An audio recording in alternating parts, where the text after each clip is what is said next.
Een uitslaande brand heeft vannacht een grote bouwwerkerij in Futgum voor een groot pad in de Jiskelijn.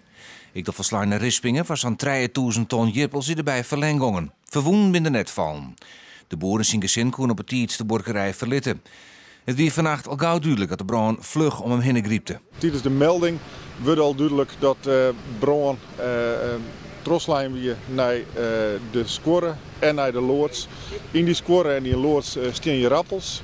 En die rappels die branden op dit stuit. En veroorzaak ik een protte stoom en reek. De brand ontstond alle gedachten om lieken nog 2 uur in een trekker die het onder het aardak van de loods stier.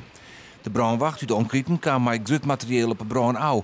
Maar omdat er geen wetter in de buurt weer kon, maar het bluswerk pas na wat een uur goed uit aanzetten worden. Hier is geen reguliere wetterwinning in de buurt. Die in de buurt is, die voorziet net in zo'n grote brand. Dus moest er groot wettertransport opgebouwd worden. Dat is maar een hele dikke slang.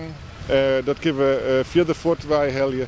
Nou, dat is hier nou in Wadermakken. Dus we hebben op dit stuit hebben we genoeg wetter. Het wenhoes stiet nog ruim, maar het wel flinke reekskiën oproen. Het bedrijf werd rund door heid en zo'n vogels. Zo'n leeuwvogels wil net voor de camera reageren, maar voor de radio zei er dat de klap hut omkomt. Het bedrijf is goed voor de brand verzekeren.